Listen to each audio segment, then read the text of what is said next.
Pessoal, vamos começar a palestra? Vamos lá, gente? Vamos lá, Marcelo.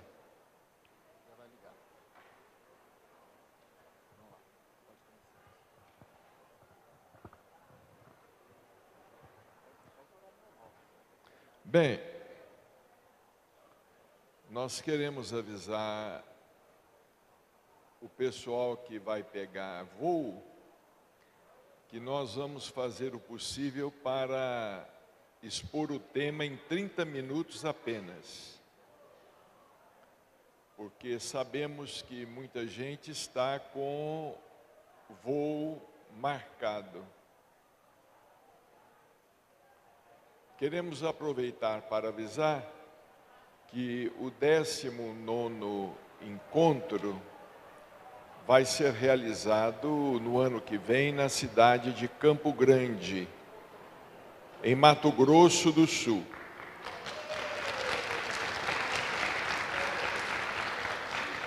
Desde já todos estão convidados para o 19º encontro dos Amigos de Jesus Cristo com Chico Xavier e sua obra espírita cristã, na cidade de Mato Grosso, de Campo Grande, no estado de Mato Grosso do Sul. Posteriormente, nós iremos divulgar a data, o mês e os dias. Queremos também dizer que alguns dos nossos irmãos receberam alguns panfletos. Nós estamos efetuando uma campanha em prol do Clube do Livro Espírita, padrinhos do Dr. Inácio Ferreira. Aqueles que se associarem receberão uma obra por mês em sua casa. Obra do catálogo da Didier ou da LEP, e eventualmente também alguma obra da Lavra Mediúnica de Chico Xavier. Há 2 meses atrás, nós distribuímos o livro Cartas de uma Morta, de Maria João de Deus. Queremos também dizer aos nossos irmãos que no próximo mês de dezembro, no dia 21 de dezembro, nós teremos a nossa distribuição de Natal no Lar Espírita Pedro e Paulo, em Uberaba.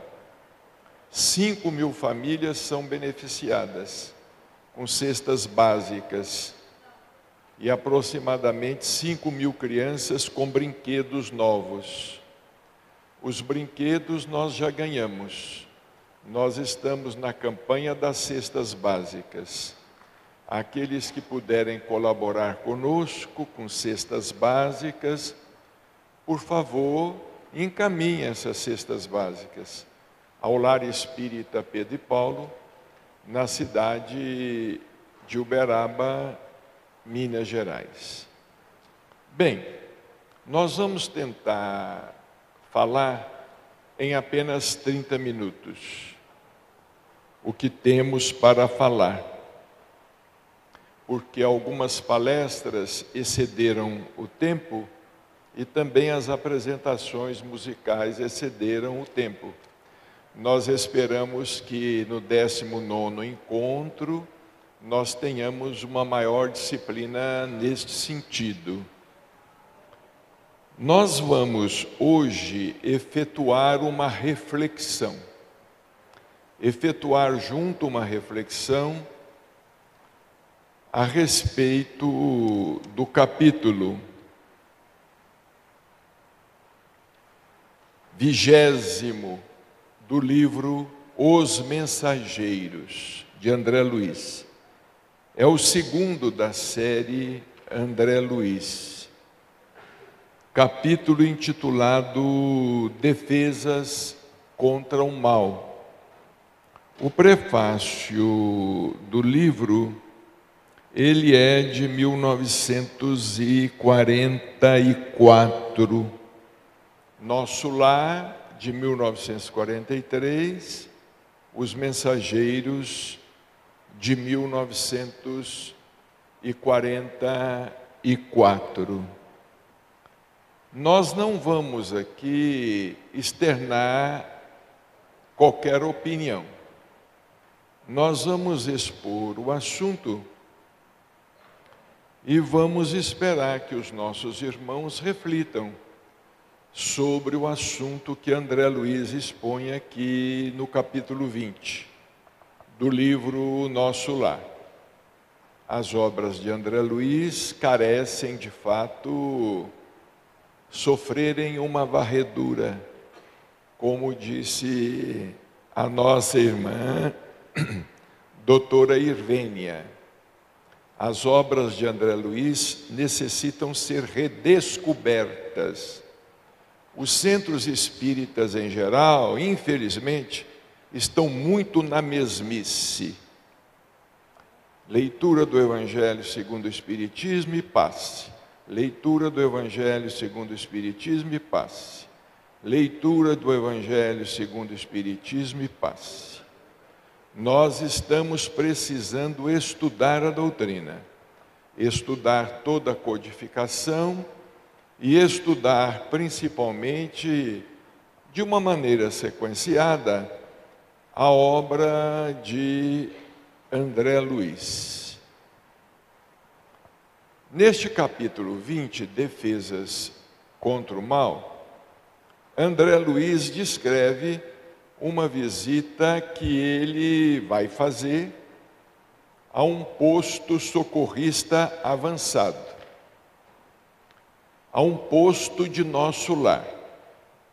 Nosso Lar conta com vários postos socorristas avançados, alguns nas proximidades da crosta, nas proximidades da terra.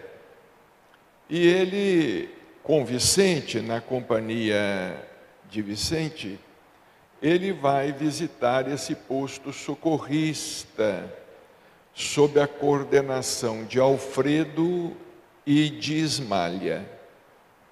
Não nos esqueçamos que a cidade de Nosso Lar, ela foi construída no século XVI, por distintos portugueses desencarnados. E que a arquitetura desses postos socorristas podem, na atualidade, nos parecer um tanto estranha. Mas esses postos socorristas, muitos deles, foram construídos no século passado ou ainda no século anterior. Não são construções, evidentemente não eram, talvez hoje já sejam, não eram construções modernas. E André Luiz, ele vai na companhia de Vicente, como também na companhia de Aniceto, fazer uma visita a esse posto socorrista, porque felizmente nós temos muitos postos socorristas, postos espirituais, nas proximidades da crosta. A vida no mundo espiritual, ela é muito semelhante à vida do homem na terra, principalmente nas esferas mais próximas. Como certa vez disse Chico Xavier ao nosso confrade Rui Marta de Portugal, quando Rui Marta visitou Chico Xavier em Uberaba.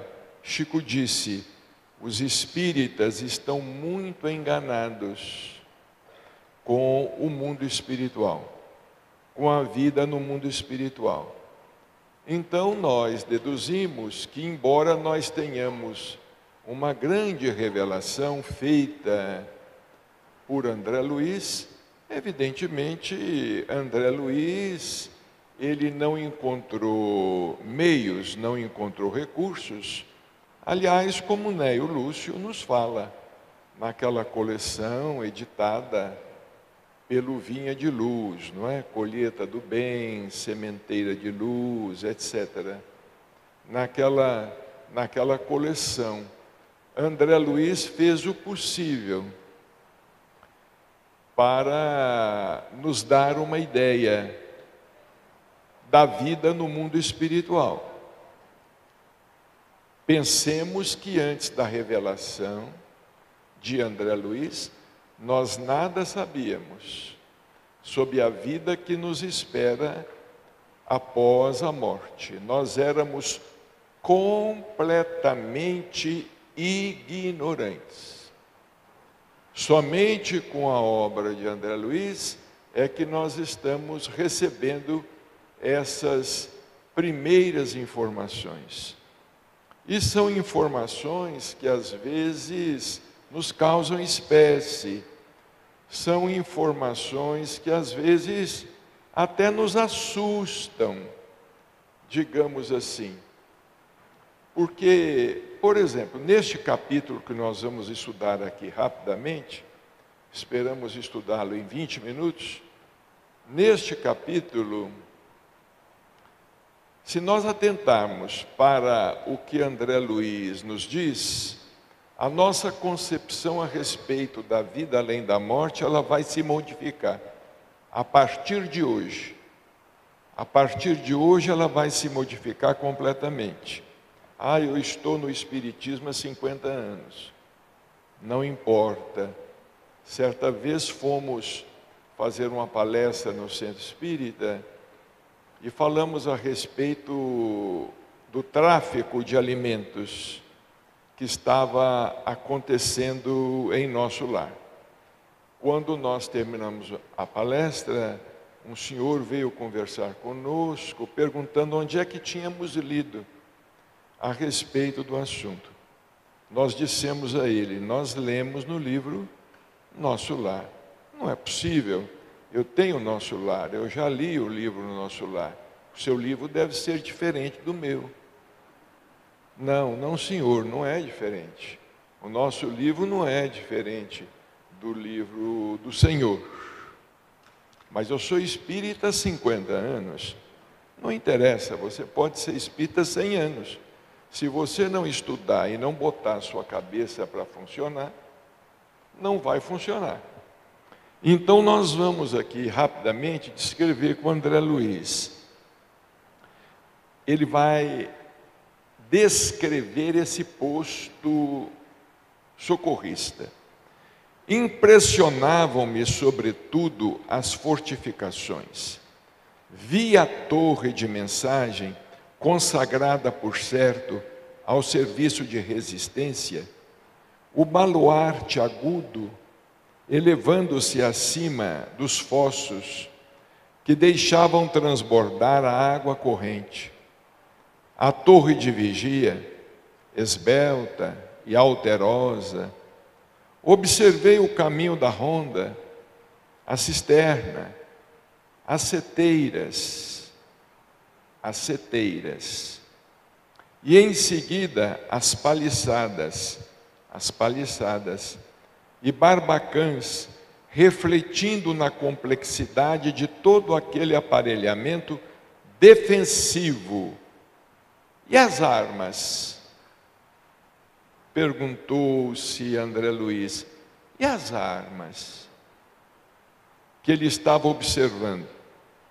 Identificava-lhes a presença na maquinaria instalada ao longo dos muros, copiando os pequenos canhões conhecidos na terra.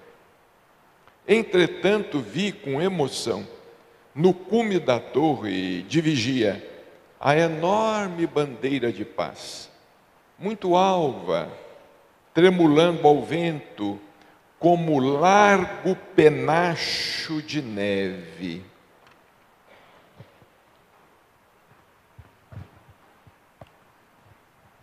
O administrador percebeu a estranheza que se apossara de Vicente e de mim.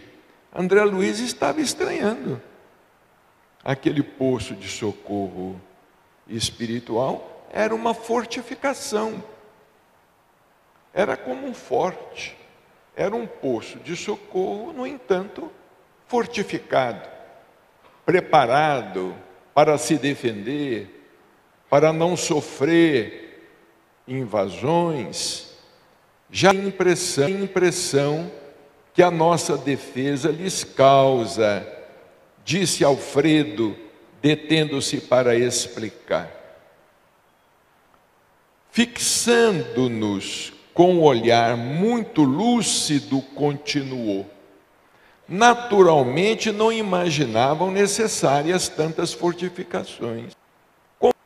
Conforme veem, nossa bandeira é de concórdia e harmonia. No entanto, é imprescindível considerar que estamos em serviço que precisaremos defender. Em qualquer circunstância, enquanto não imperar a lei universal do amor, é indispensável persevere o reinado da justiça. Nosso posto está colocado aqui igualmente como ovelha em meio de lobos. Esses postos existem hoje na terra, são estratégicos, eles estão nas fronteiras dos países. Se eles não estiverem nas fronteiras dos países, por exemplo, em Uberaba. Uberaba é uma cidade relativamente pequena. Nós temos lá 350 mil habitantes. Nós temos nas diversas saídas da cidade postos policiais. Nas diversas saídas e entradas, nós temos postos policiais. Temos postos da Polícia Rodoviária Federal nas estradas. Infelizmente, nós ainda precisamos de ser vigiados. Imaginemos nos estados que fazem fronteira com outros países e países belicosos. Imaginemos esse posto de socorro espiritual nas proximidades da crosta. Chico Xavier nos dizia que cerca de 3/4 dos que desencarnam, 3 ficam por aqui mesmo. Fazendo o quê? Só Deus sabe. 3/4 ficam por aqui mesmo. Então nós podemos até tirar a sorte, não é? De 4 vamos ver os 3 que vão ficar por aqui mesmo. Fazendo o quê? Só Deus sabe. Nosso posto está colocado aqui igualmente como ovelha em meio de lobos. E embora não nos caiba efetuar o extermínio das feras, necessitamos defender a obra do bem contra os assaltos indébitos. As organizações dos nossos irmãos consagrados ao mal são cimas. Prezados irmãos, a Terra contém quase 8 bilhões de habitantes. Os espíritos nos dizem que o mundo espiritual como um todo possui aproximadamente 3 vezes mais, 4 vezes mais. Imaginemos 4 bilhões do outro lado. Imaginemos muitos desses bilhões aqui entre nós, nas proximidades da crosta.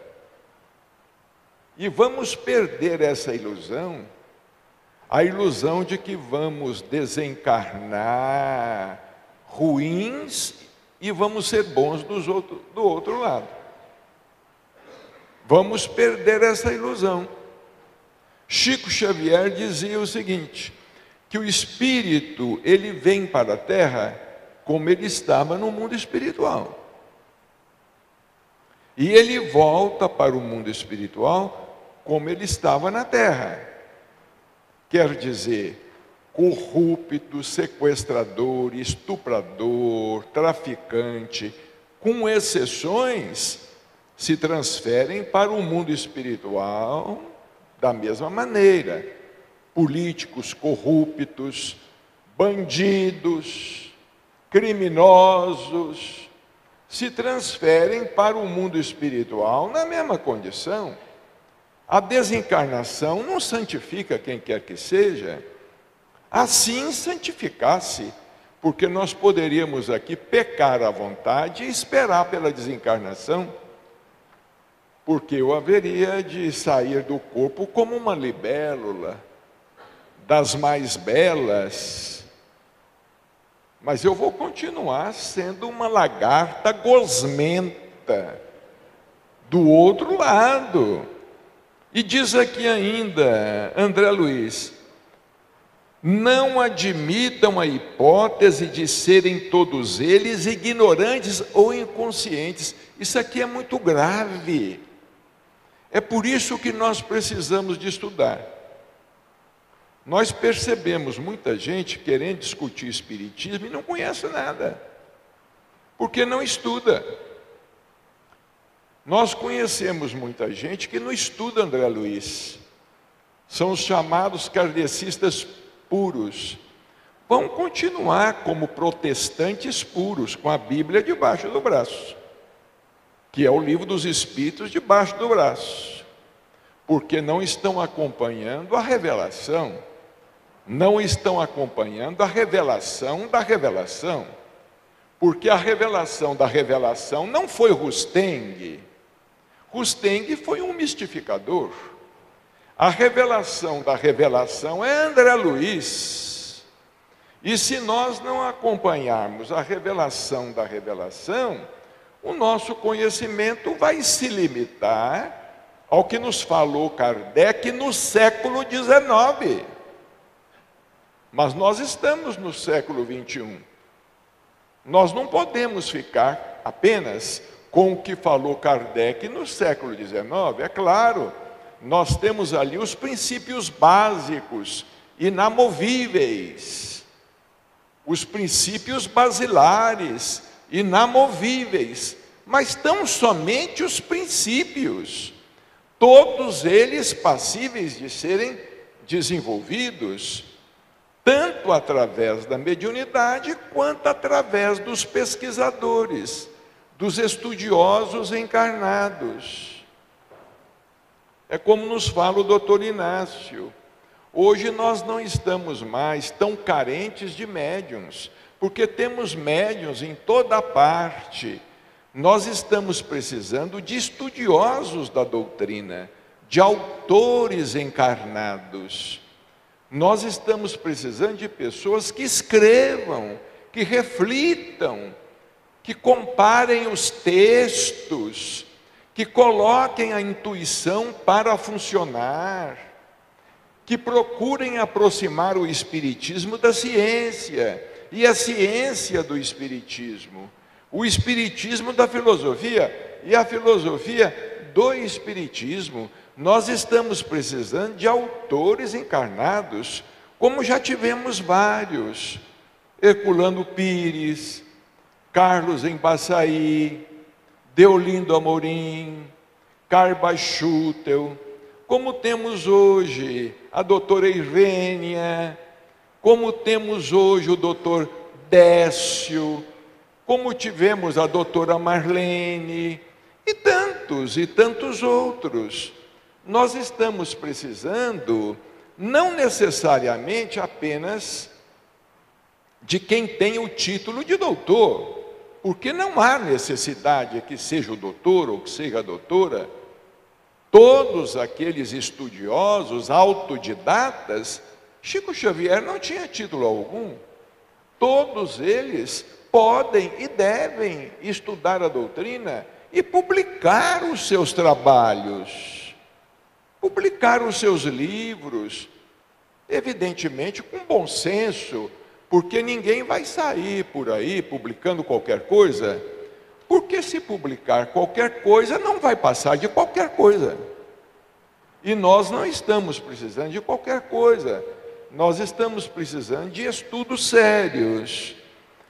E aqui apenas nos fala ainda André Luiz, não admitam a hipótese de serem todos eles ignorantes ou inconscientes. Porque às vezes nós pensamos assim, são ignorantes, são inconscientes.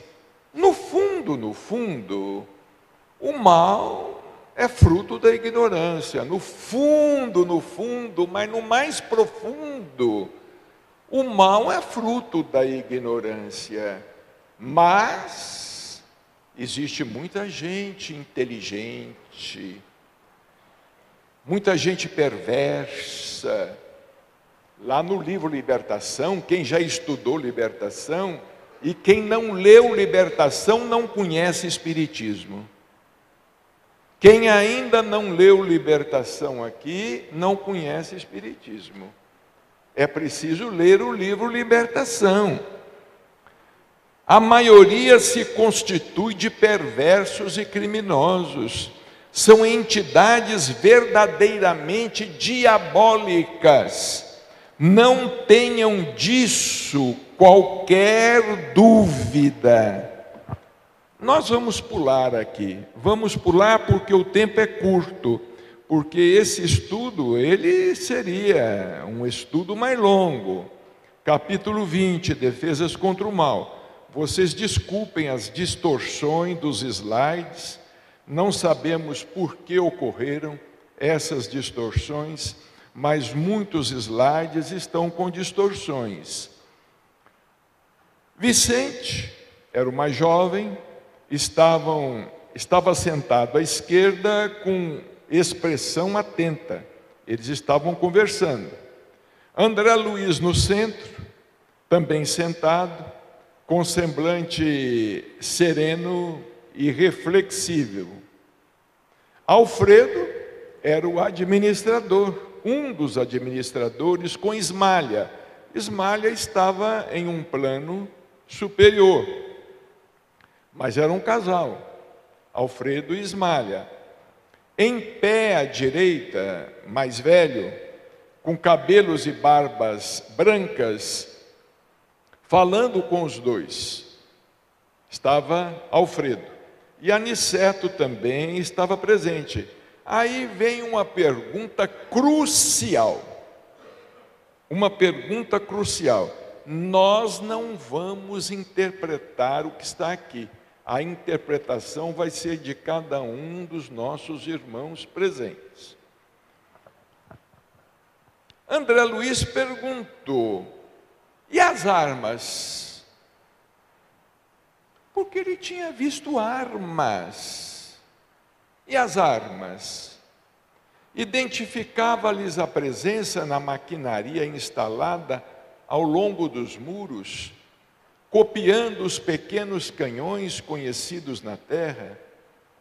Entretanto, vi com emoção, no cume da torre de vigia, a enorme bandeira de paz, muito alva, tremulando ao vento como largo penacho de neve.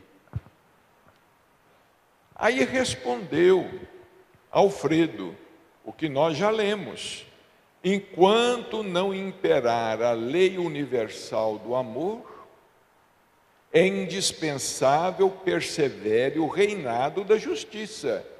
É por isso que as nossas casas estão cheias de concertinas. As nossas casas estão repletas de câmaras. As nossas casas estão repletas de tramelas e cadeados nas portas e janelas. Nosso posto está colocado aqui igualmente como ovelha em meio de lobos. E embora não nos caiba efetuar o extermínio das feras, necessitamos defender a obra do bem contra os assaltos indébitos. As organizações dos nossos irmãos consagrados ao mal são vastíssimas. O Chico falou conosco, com várias pessoas, falou também com Geraldinho, falou com John, falava conosco, com várias pessoas. O mal é organizado.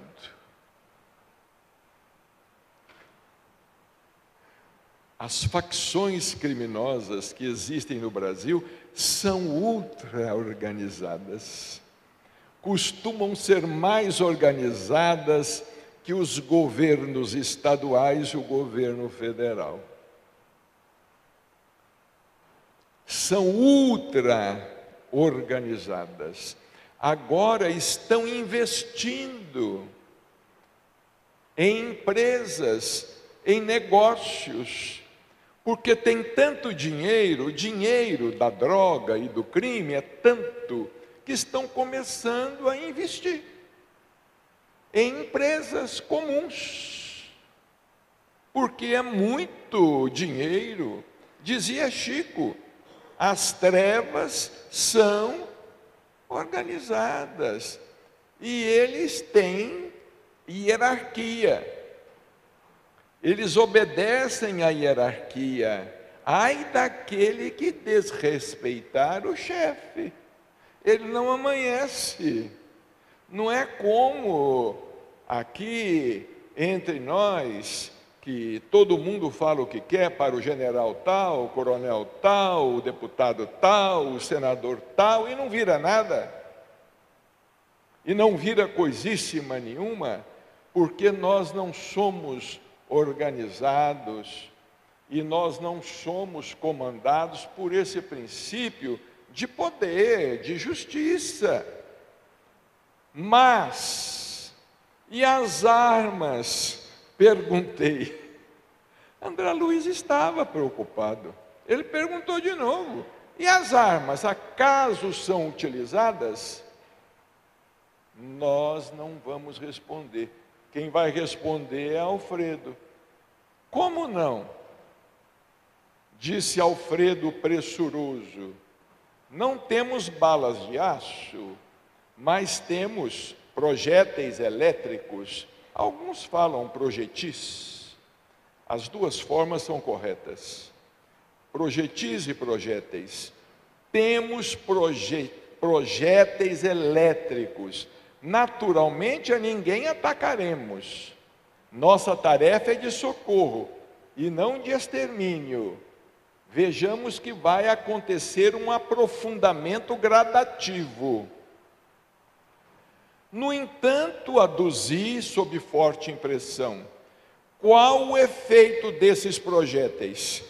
André Luiz não ficou satisfeito. Ele viu canhões, ele viu seteiras. Ele perguntou, qual o efeito desses projéteis? Assustam terrivelmente. Respondeu Alfredo como pôde. Assustam terrivelmente, respondeu ele sorrindo. E, sobretudo, demonstram as possibilidades de uma defesa que ultrapassa a defensiva. Uma defesa que ultrapassa a ofensiva. Respondeu Alfredo. Mas apenas assustam. André Luiz era curioso demais, não é? Mas apenas assustam, tornei a interrogar. Olha o que o Alfredo disse. Poderiam causar a impressão de morte. Isso muda as nossas concepções de perispírito, de corpo espiritual, as nossas concepções de uma morte só, as nossas concepções todas de mundo espiritual. Essa concepção que nós temos, não, que o mundo espiritual é tudo criação da mente. Tem muita gente, tem muito espírita aí falando que é tudo criação da mente. E nós fazemos a contrapergunta: o que na Terra não é criação da mente? Alguém sabe dizer? Alguém sabe dizer o que na Terra não é criação da mente humana? Alguém sabe dizer? Um relógio, um celular, uma televisão, um avião, um trem elétrico, um tablet. O que não é criação da mente? Uma roupa, um sapato, uma joia. O que não é criação da mente sobre a terra? E claro, possui uma existência o quê? Transitória. Do outro lado, as criações são as mesmas. E são também transitórias. Porque sobre a terra nada é eterno, tudo se modifica. Esses dias nós estávamos vendo um documentário, estão escavando lá, procurando a cidade, o túmulo de Alexandre o Grande, que viveu aproximadamente 300 e poucos anos antes de Jesus Cristo. Desapareceu, aquele império sumiu.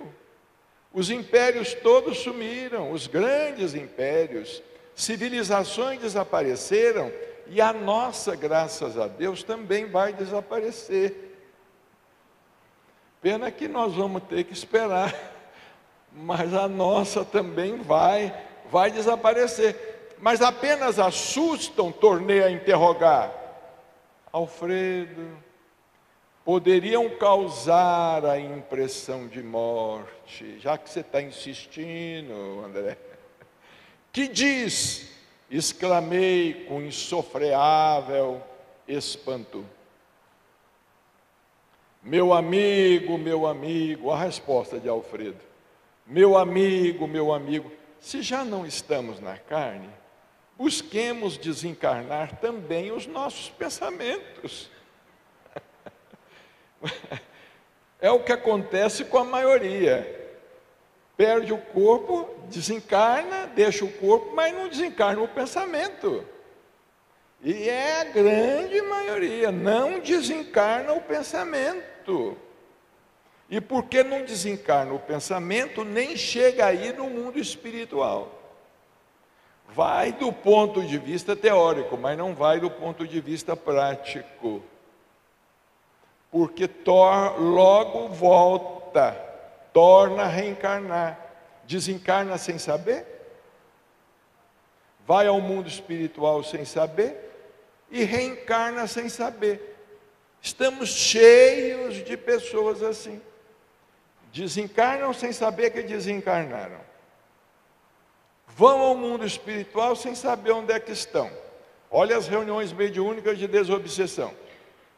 Voltam à Terra sem saber que reencarnaram. E reencarnam como é possível? Não, passa pelos institutos de reencarnação. Todo mundo que vem à Terra passa pelos institutos de reencarnação. Doutor Inácio fala assim: meu filho, vai falar isso para o muçulmano. Fala isso para o muçulmano, que antes de voltar ele passa por um instituto de reencarnação. Vai lá falar para ele, pega um kardecista puro e manda falar para o muçulmano, vai perder o pescocinho rapidinho. Perde o pescocinho rapidinho. Se já não estamos na carne, busquemos desencarnar também os nossos pensamentos. As criaturas aqui se agarram, as criaturas que se agarram aqui, as impressões físicas, estão sempre criando densidade para os seus veículos de manifestação.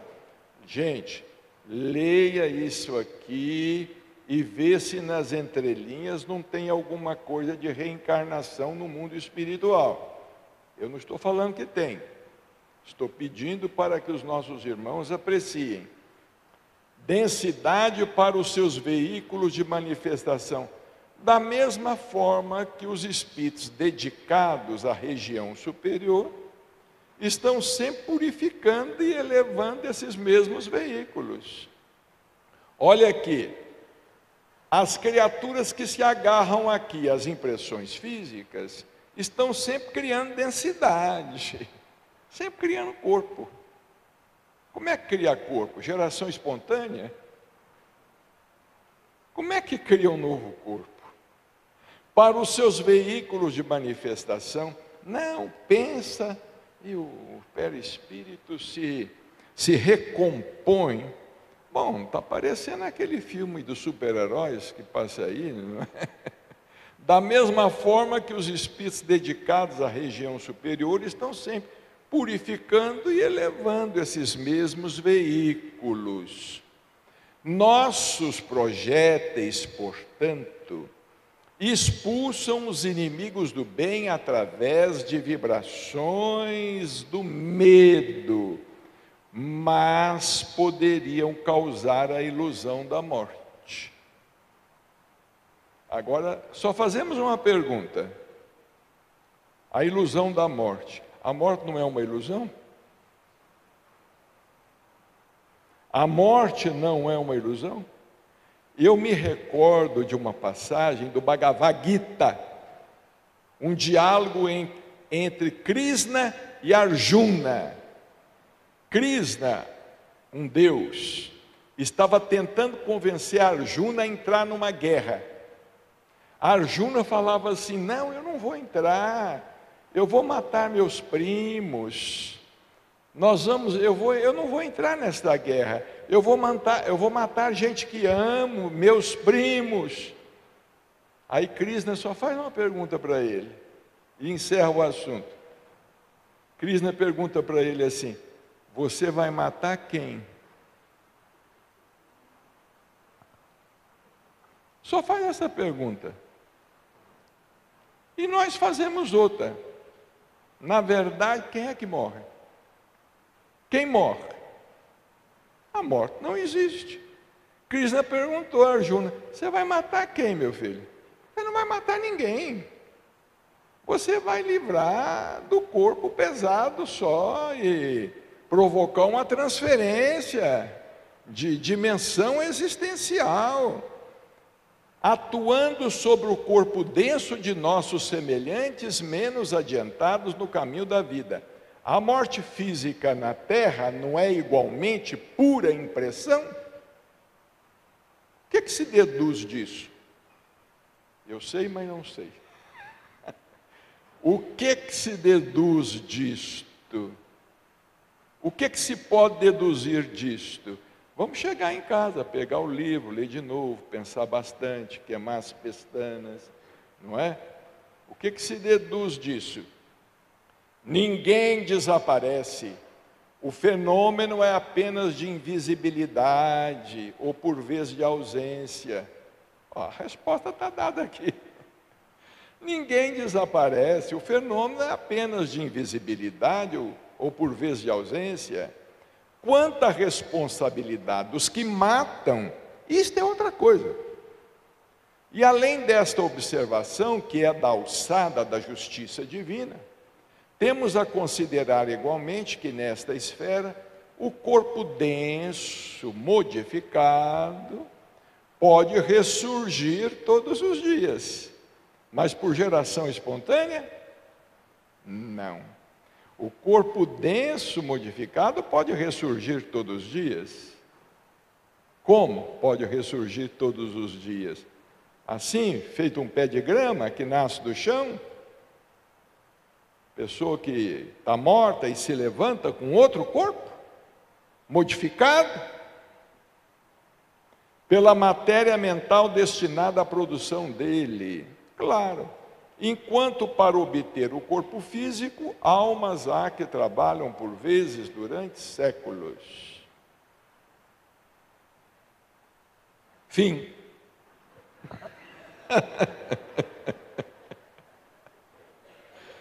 Nós não vamos avançar. Poderíamos avançar, mas o horário está avançado. Tem muita gente que vai pegar avião. Mas dá para a gente pensar, né? Dá para a gente pensar de como é a vida nessa outra dimensão. E não é só outra dimensão, são várias dimensões, inúmeras dimensões. Não, tá bom, cara, eu vou falar o que não devo. Mas acontece o seguinte, são várias dimensões, não é só essa dimensão próxima. Ontem não sei quem teve a oportunidade, foi o John que teve a oportunidade de falar aqui, quando ele falou nosso lar, e muita gente não sabe, mas John falou que nosso lar é uma cidade umbralina, viu? Para quem não sabe, é uma cidade umbralina. Tem muita gente que fala assim, eu quando desencarnar quero ir para nosso lar. Não sabe o que está pedindo. Não quero passar pelo umbral. Não, vai passar não, vai morar lá. Aqui na Terra, nós não temos primeiro mundo, segundo mundo, terceiro mundo, quarto mundo. Não temos aqui na Terra. Que a gente fala, primeiro mundo, segundo mundo. No mundo espiritual é a mesma coisa. Tem um umbral grosso, que começa por aqui mesmo. Tem um umbral médio, que fica mais acima. E tem o umbral fino, que onde está a cidade do nosso lar. Depois nós temos uma outra esfera, é aquela esfera onde está a mãe de André Luiz. Espera aí, a mãe de André Luiz, para visitá-la em nosso lar, teve que fazer o quê? Alguém sabe dizer? Teve que fazer o quê? Materializar-se. Espírito, para ver espírito, teve que materializar-se.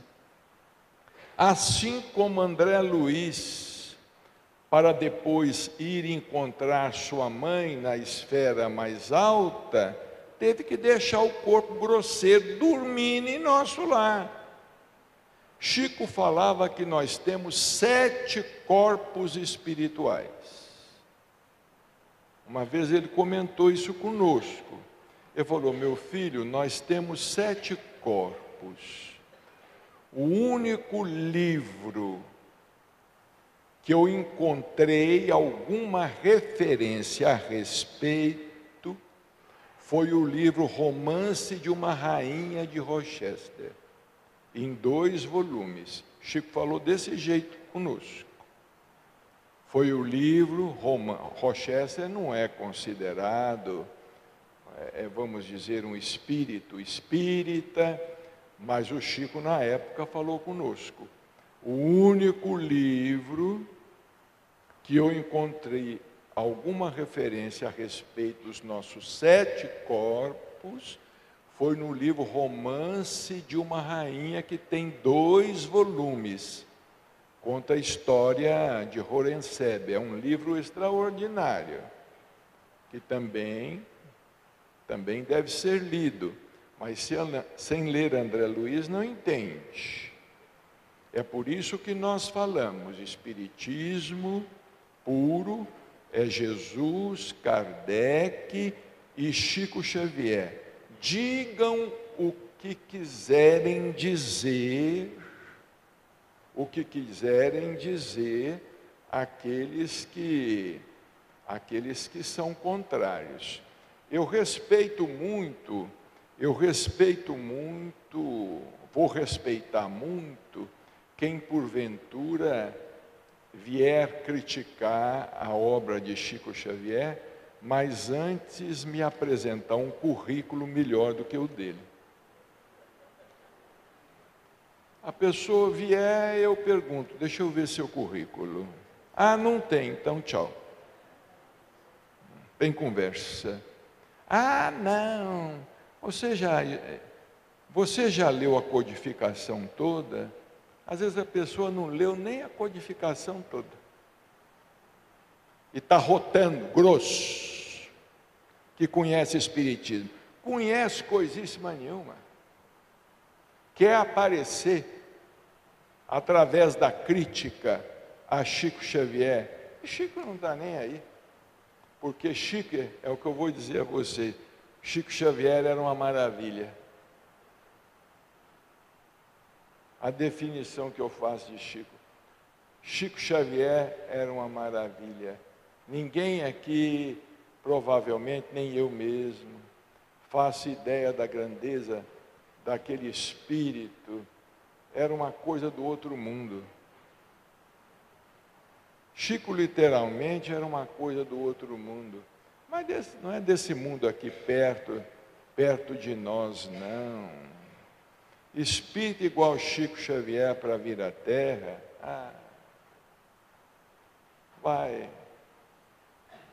vai custar. Aí aparece alguma pessoa aí que diz que é doutor nisso, doutor naquilo, conhece isso, conhece aquilo, decora as perguntas do Livro dos Espíritos, decora as respostas do Livro dos Espíritos, e depois estampa a falar que André Luiz, eu já li até isso, que André Luiz é o espírito obsessor de Chico Xavier. Bom, eu não vou seguir não, Ricardinho, acabou o assunto, eu não tenho mais palavras, mas nós poderíamos aqui continuar. Nós queremos agradecer a todos pela presença, em nome dos organizadores do evento, do John, do Geraldinho, agradecer o esforço de vocês de Araçatuba, o Ricardinho, o Júnior, agradecer o pessoal, o Chaen, a esposa, nos cederam esse espaço aqui tão maravilhoso. Há 18 anos o nosso encontro é gratuito, ninguém paga nada, porque essa história de pagar para escutar espírita falar abobrinha tem que acabar. Muita paz, muita tranquilidade.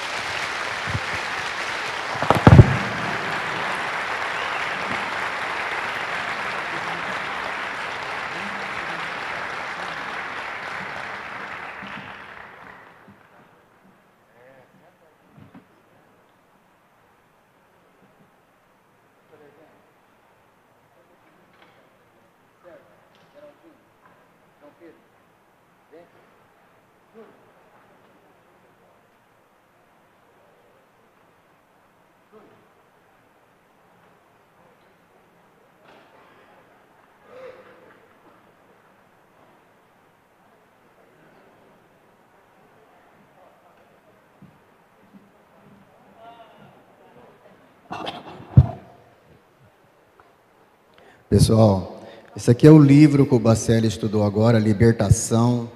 É um livro maravilhoso, eu já fiz um estudo desse livro, é fantástico, tá bom?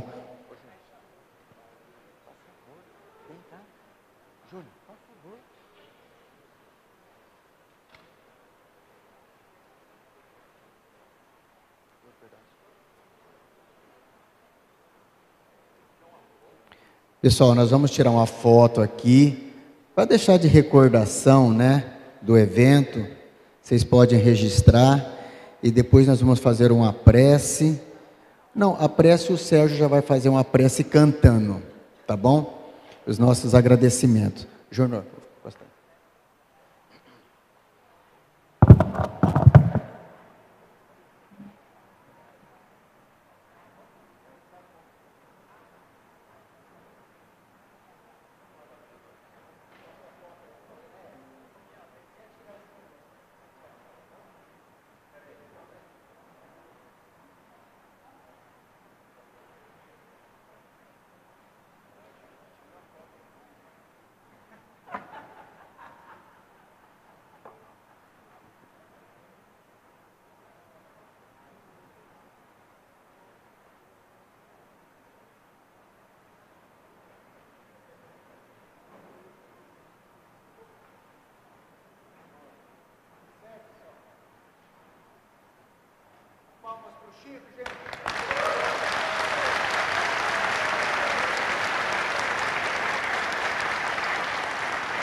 Sérgio vai cantar uma música de encerramento e nós agradecemos a Deus e que vocês tenham um bom retorno para o lares de vocês. Muito obrigado, viu?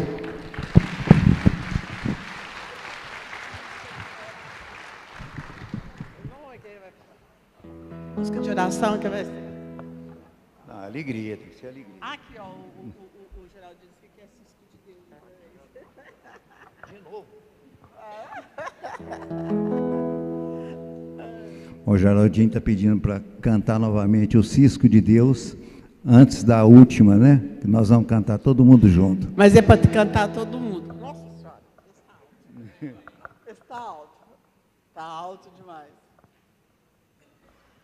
Aí, vem. Gente, é para cantar todo mundo, tá? Todo mundo junto, Cisco de Deus. De longe. Oh, oh, oh, oh,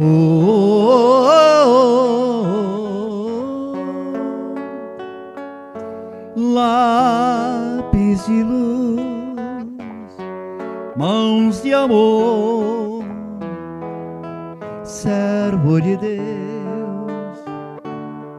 escravo do Senhor.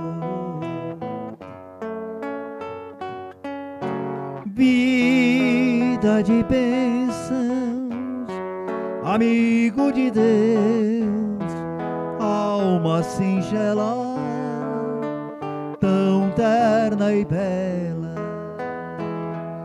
em torno da cruz, fiel a Jesus, excelso mestre do bem, emissário da luz, mensageiro do além, do além. E o Chico Xavier, Chico Xavier, Cisco de Deus, de Deus.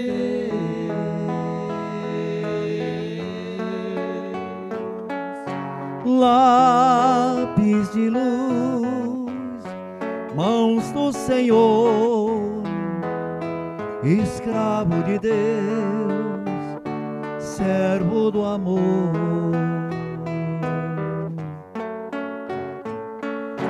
Vozes do além, da verdade e do bem, falando aos seus ouvidos, a morte não existe.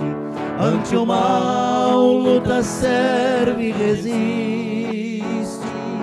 Quem confia da felicidade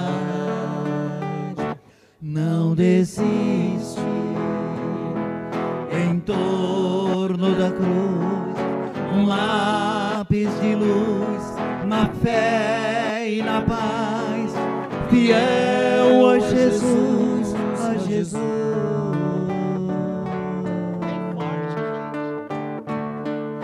Chico Xavier, Cisco de Deus, de Deus.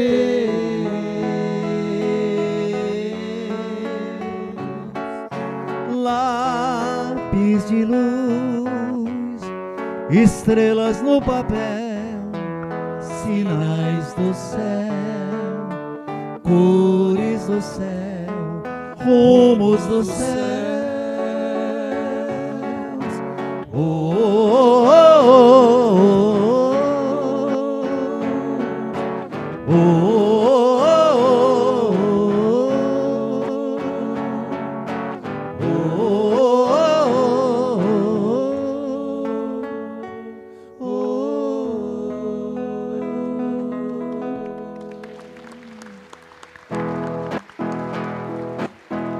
todo mundo cantando. Vem, vem meu amigo, meu irmão, vem sentir a paz que invade o coração, viver e ser feliz para sempre. E o bom cristão, quem procura ser um bom cristão, quem serve sempre trabalhando com Jesus, terá felicidade para sempre. E os amigos? Amigos para sempre é o que nós iremos ser, na primavera ou em qualquer das estações, nas horas tristes, nos momentos de prazer, amigos para sempre. E os amigos? Amigos para sempre é o que nós iremos ser, na primavera ou em qualquer das estações, nas horas tristes, nos momentos de prazer, amigos para sempre. Eu sei que em cada canto, em qualquer lugar, existe sempre um irmão a esperar que alguém lhe dê a mão e um sorriso. E o amor é a chama viva, é o sol que entristece e ilumina nossa fé. Unidos nessa luz venceremos. Pra terminar, amigos para sempre é o que nós iremos ser, na primavera ou em qualquer das estações, nas horas tristes, nos momentos de prazer, amigos para sempre. Mais alto. Amigos para sempre é o que nós iremos ser, na primavera ou em qualquer das estações, nas horas tristes, nos momentos de prazer, amigos para sempre. Amigos para sempre. Viva Chico!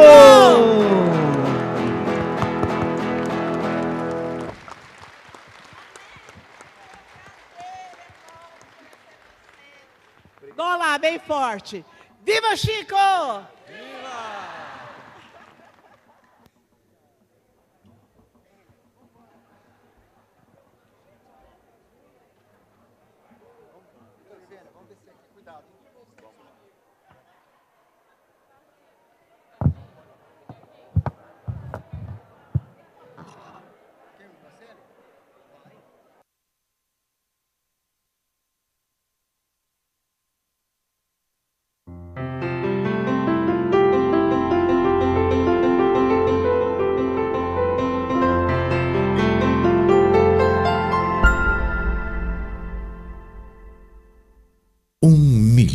De amigos. É o que a Rede Amigo Espírita deseja conquistar em seu canal no YouTube. E você, amigo espírita, pode ajudar. Convide 5 amigos para se inscreverem em nosso canal e ligarem o sino de alerta. Além de atingir a meta de 1 milhão de amigos, todos serão sempre avisados de novos vídeos e transmissões ao vivo no YouTube. Acesse agora raitv.com.br. Rede Amigo Espírita, divulgando, instruindo e unificando.